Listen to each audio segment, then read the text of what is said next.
안녕하십니까. 반갑습니다. 도선풍수 제34대 천수자 박민찬입니다. 박민찬의 정치풍수 시간입니다. 오늘 주제 대한민국이 세계를 지배한다입니다.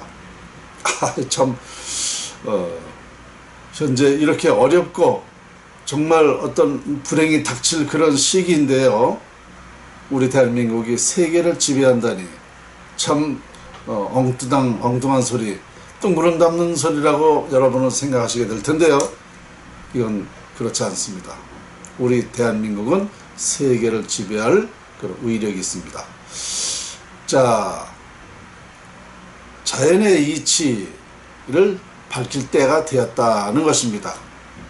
자연의 위력이 무엇인지, 그 중요함이 무엇인지 그 사실을 밝힐 때가 되었기 때문에 이런 말씀을 드리거든요. 궁적통이라고 그랬습니다. 궁하면 통한다고 그랬습니다. 지금 우리나라가 위기에 있고 여러 가지 고통을 당하고 있기 때문에 이제 통한다. 박민찬의 연구 자연활용법은 이제 우리 국민이 다 같이 그걸 긍정하고 인정하고 통하게 되어 있습니다. 이런 것을 가지고 우리나라가 이제 세계적으로 발전하게 된다라는 그런 말들이 이젠 여러분들도 인식이 된다라는 뜻입니다. 조금 구체적으로 말씀드리면 그렇습니다. 매일같이 말하는 거지만 인간사 세상사는 자연의 지배를 받는 것입니다. 여러분들이 우리 인간이요 아주 나약해요. 인간은 아무 힘이 없어요. 자연이 시키는 대로 하는 거죠. 자연의 위력대로 살아가는 겁니다. 숨을 쉬는 것도 자연의 덕이요, 행복한 것도 불행한 것도 모든 것이 다 자연의 이치입니다. 그러니까 우리 인간은요 자연의 지배를 받고 살기 때문에 인간 운명은 자연의 영향인 것입니다. 자연에 달려있는 것입니다. 그런데 이 자연활용법을 몰라서 지금 우리 인류는, 세계는 예로부터 정말 행복보다 불행이 더 많을 수밖에 없었던 것이죠. 그런데 이런 자연 위력 활용법이라는 것은 아무도 모르고 있기 때문에 세계는 이 자연 위력을 1% 내지 2%밖에 활용을 못하고 있습니다. 그러니까 이것을 어떻게 활용법을 모르고 있기 때문에 그냥 우리가 조금 이렇게 활용하는 그 방법으로 그런 자연을 2%도 못 활용하고 있다라는 저는 결론입니다. 왜냐하면 확실히 안다 그러면 최소한도 10%는 활용할 수 있다. 저는 이렇게 생각을 합니다. 그러면 왜 우리 대한민국이 세계를 아우를 수 있는가? 그렇습니다. 우리나라의 자연 위력은 그 의미가 여러 가지가 있어요. 합당하게 과학적으로 그게 아주 딱 박혀 있는데요. 우리나라 자연은 큰 것을 나눠볼 때에 세계의 우리나라가 중심국이다라는 것. 중심이라는 건 어떤 의미가 있는가? 어머니, 산파, 산실, 부모, 어른, 이런 그 중심이 우리나라라는 것입니다. 자, 그렇게 되면 27도 3이라고 그래요. 그리고 우리나라는 그 동쪽에 있기 때문에 해가 동쪽에서 뜨면서 기를 많이 받죠. 그래서 우리는 동쪽 대문을 좋아했던 거고 남쪽 방향을 좋아했던 것입니다. 동남안에 좋은 기를 받아들이는 것이죠. 들어오기 때문이죠. 그래서 우리는 동쪽 위치에서 좋은 기를 먼저 많이 받는다는 것입니다. 그리고 우리나라는 오행으로 보면, 오행이 목화 금수 토 5가지 아닙니까? 이 오행으로 보면 수입니다. 물나라예요. 그러면 물은 무언가 이 오행을 지배하고 인류의 모든 만물의 근원이 물이 되기 때문에 이 물이라는 것은 대단히 의미가 크다. 어른이다. 모든 걸 지배한다. 모든 것의 중심이 된다라고 볼 수 있습니다. 이 물나라이기 때문에 세계 어느 나라보다도 대단히 좋은 영향을 미치는 그런 우리 대한민국입니다. 거기다가 산이 몇 퍼센트? 70%죠. 이 산은 그냥 산이 아니라 바로 여러분이 좋아하시는 정기가 있습니다. 기. 예로부터 이런 말 있죠. 면장이라도 하려면 논두렁 전기라도 타야 된다 그랬어요. 정기. 그 기, 산이라는 것은 그냥 산이 아니라 다 기가 살아있다 이거죠. 그 기가, 여러분들도 기가 좋은 사람은 건강해요. 기가 약한 사람은 몸이 건강하지 않죠. 똑같은 겁니다. 우리는 70%의 산이 그 백두산, 조종산부터 시작이 돼가지고 전라도 지리산 끝까지 한라산, 제주도 한라산까지 왕성한 기가 있어요. 국토의 70%가 왕성한 기가 있습니다. 그래서 우리 국민이 그 좋은 기를 많이 가지고 태어나기 때문에 양질로 태어나는 거예요. 양질. 기가 좋기 때문에. 어디 가든지 그래서 오야 노릇하고 시오 노릇하고 두뇌가 좋아서 이런 우리나라의 자연 우력이 그렇게 돼 있어요. 그런데다가 또 좋은 걸 뭐냐, 이 사절기가 있잖아요. 봄, 여름, 가을, 겨울. 사절기 중에 또 나눠서 24절기가 있죠.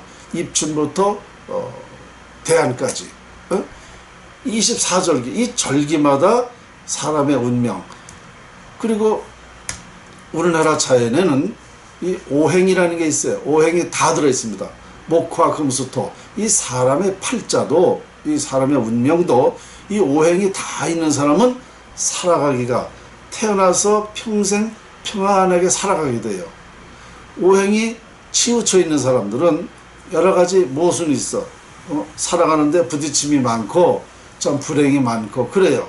근데 이 오행이 고루 다 있는 사람은 살기가 편안합니다. 그럼 편안하다는 건 뭐예요? 좋은 운을, 좋은 복을 많이 가지고 태어났다는 거죠. 그래서 우리나라에는 이와 같이 이 오행이 고루 있는데, 오행 중에서도 물이 중요하지만 또 토를 가지고 태어난 사람이 더 평안하게 살거든요. 근데 이 오행 중에 토가 둘이 있습니다.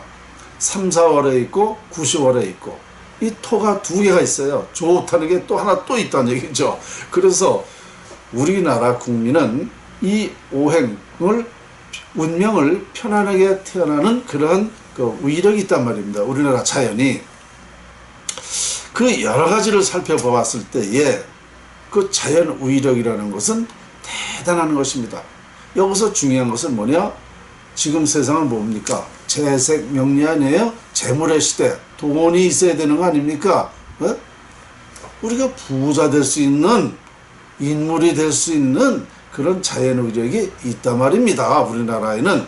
그래서 이런 위대한 자연을 가지고 있는데, 아쉬운 것은 예로부터 이 풍수지리학, 자연활용법을 명확히 몰라가지고 이런 큰 부를 가지고 태어나게 할 수 있고 큰 인물을 태어나게 할 수 있는데 이걸 못했다는 얘기입니다. 그냥 자연만이. 그러니까 아주 원리, 보물은 있는데 이 보물을 어떻게 활용을 해가지고 보물 가치로서의 그런 그 발휘를 못했다는 얘기죠. 그래서 이젠 이 자연활용법, 자연의 위력이 무엇인지, 활용하는 방법이 뭔지 이걸 알게 됐어요. 그러니까 우리나라는 이건희 같은, 삼성그룹 같은 그런 글로벌 기업이 100개 이상도 될 수 있는 그런 부자터가 많아요. 우리 전 국민이 부 명당을 다 활용해서 그렇게 되는 게 아니고, 우리나라 기업, 삼성 같은 기업 100개만 만들어도 세계적인 나라 GDP 30%가 대구도 남습니다. 자, 삼성 하나가 20%를 차지했지 않습니까? 국민 총 생산에. 그러면 100개 기업이 된다 그러면 이게 얼마입니까? 근데 100개 기업만 되나요? 1000개 기업도 될 수 있는 거죠. 이만큼. 그리고 우리나라 또 이 풍수라는 거, 이걸 알게 되면, 청계천이 대한민국 운명, 흥망을 결정한다? 청계천 덮어요. 덮으면 되는 겁니다. 우리가 이걸 덮고 나서 국민소득 얼마? 67달러에서 2만 달러 됐지 않습니까? 이게 바로 제가 연구한 증명입니다. 역사가 증명했죠. 또 풍수를 과학적으로 제가 증명했습니다. 이와 같이 우리나라는요, 세계적인 나라가 될 수 있어요. 그리고 지난번에 말씀드렸지만 우리 대한민국이 소련을 붕괴시킨 것입니다. 소련을 붕괴시켰다니까요. 지난번 말씀드렸기 때문에 자세한 얘기는 할 수 없고 간단히 말씀드리면, 구로바 당시에 1998년도쯤 구로바 대통령이, 소련 대통령이 우리 노태우 대통령한테 전화를 했죠. 그 대한민국이 짧은 시간 내에 그렇게 발전한 그 원동력이 뭡니까? 우리 노태우 대통령이 그 한 수 배우려면 오시오. 그래가지고 제주도 하얏트 호텔로 왔잖아요. 와가지고 그때 얘기를 한 거 아닙니까? 그래서 노태우 대통령이 그 두 가지를 얘기를 하겠는데 실천하겠는가? 실천하겠습니다. 약속을 하는가? 하겠습니다. 아니 세상에 조그만 나라가 그 50배 되는 소련 대통령을 불러서 그 나라 이렇게 해라. 그렇게 말한 거 아니에요. 그런데 그때 두 가지를 얘기했잖아요. 노태우 대통령이 그 나라는 민주화를 하시오. 민주주의를 하시오 했던. 아니 공산국가 대통령한테 민주화를 해라? 이거 정말 엄청난 얘기인데, 구로바가 알겠습니다. 두 번째, 그 나라가 너무 크니까 연방으로 나눠라. 쉽게 말해서 소련을 다 쪼개라 그런 거 아닙니까? 근데 소련의 대통령한테 그래 나라를 쪼개라는 게 어떻게 정말 엄청난 얘기인데요. 이 사실을 듣고 구로바가 가서 두 가지를 실천했잖아요. 그러니까 구로바는 세계적인 역사적인 인물이 됐고, 그 소련은 다 나눠서 민주화를 통해서 지금 다 살게 되고 있지 않습니까? 성공했지 않습니까? 자, 그러면 왜 우리나라가 그렇게 했는가? 그것은 바로 그때 당시에 1961년도에 이 청계천이 덮기 이전에는 국민소득 67달러니까 세계에서 제일 못 사는 나라 맞죠? 그랬는데 61년도에 이거 덮고 우리나라가 2만 달러가 됐어요. 그러니까 서울올림픽이 언제 됐습니까? 1998년도에 1988년도에 서울올림픽을 했지 않습니까? 88년도에 88올림픽을 했잖아요. 그때 세계인이 다 와서 보고 세상에 어떻게 대한민국이 이렇게 발전했는가. 아니 이거 빌딩인 거 보니까 그냥 엄청난 발전했단 말입니다. 얼마 전까지만 해도 제일 못 사는 나라가 세계인이 다 놀란 거죠. 결국은 뭐야, 무슨 소리냐? 청계천을 덮고 우리나라가 경제 성장을 한 거 아닙니까? 그러니까 구로바가 그 짧은 시간 내에 그렇게 발전한 원동력이 뭐냐고 물은 거 아닙니까? 어쨌든 청계천 덮고 나서 우리나라가 그렇게 발전해서 구로바가 와서 얘기를 하는 바람에 노태우 대통령이 적절하게 두 가지 얘기를 잘 한 거죠. 결국은 말 한마디에, 우리나라 말 한마디에 소련이 붕괴가 된 겁니다. 이게 자연의 위력이에요. 이게 풍수지리학입니다. 여러분들은 여기까지는 모르시죠? 저는 운명연구가 자연활용법 풍수연구가로서 도선의 풍수를 전수받고 완전하게 이걸 다 밝힌 거예요. 그러고 보니까 엄청난 사실 아닙니까? 바로 이와 같이 우리나라가 앞으로 이 자연활용법을 통해서 발전하면은요, 소련 대통령이 와서 묻듯이 다른 나라에서도 옵니다. 와가지고 우리 대한민국에 와서 우리나라는 어떻게 해야 됩니까? 그러면 그 나라는 자연이 어떻고 그 나라는 어떻게 되어 있기 때문에 어떻게 하면 된다.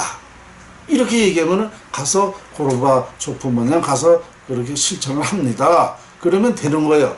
그러면 각 나라가 다 같이 대한민국에 와서 머리 조아리고 우리나라 좀 살려주십시오. 그래요. 그 나라는 이렇게 하세요. 그러면 되는 거예요. 그러면 세계가 다 평화롭게 살게 돼. 그럼 뭐야? 우리 대한민국이 평화의 산실이 되는 나라가 되는 거예요. 전쟁하고 싸우고 악습 그런다고 되는 게 아니에요. 다 이와 같이 자연의 위력을 통해서 그 나라에게 얘기하면 다 듣게 되어 있는 거예요. 이게 500년 전에 이미 다 예언되어 있는 거 아닙니까? 그 예언한 사람이 누구예요? 박민찬의 직계 스승이십니다. 그러니까 자 이렇게까지 우리나라는 이런 밝은 미래, 확실한 미래, 희망찬 미래, 우리 자연 위력은 세계를 아우를 수 있는 그런 위력이 있다는 건 확실한 것입니다. 그리고 자연 활용법은 자연 과학이기 때문에 과학이라는 건 너무 당연한 이치고요. 21세기에 밝혀진 이 자연 위력은 세계가 똑같이 적용되기 때문에 누구라도 이것을 자기 행복을 위해서, 발전을 위해서 안 쓸 수가 없다는 얘기입니다. 저는 본 자연활용법 연구를 통해서 98년도 저서에 한국이 세계를 지배한다라고 이미 예언을 하였습니다. 앞으로 제 연구에 기울이시는 대로 이 연구는 바로 활용해야만 가치가 있는 거죠.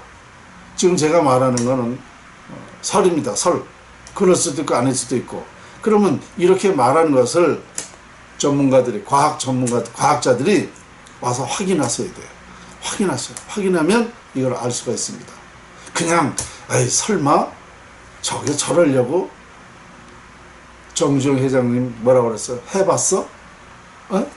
해보지도 않고 안 된다고 할 게 아니라, 자 이렇게까지 얘기하면은 우리가 1%의 가능성만 가져도요 이걸 해봐야 되는 거예요. 이건 확실한 거. 이미 이거 외에도 수많은 일을 저는 이 예언을 통해서 다 밝혀냈습니다. 우리 대한민국 세계를 아우를 수 있습니다. 오늘 강의 여기까지입니다.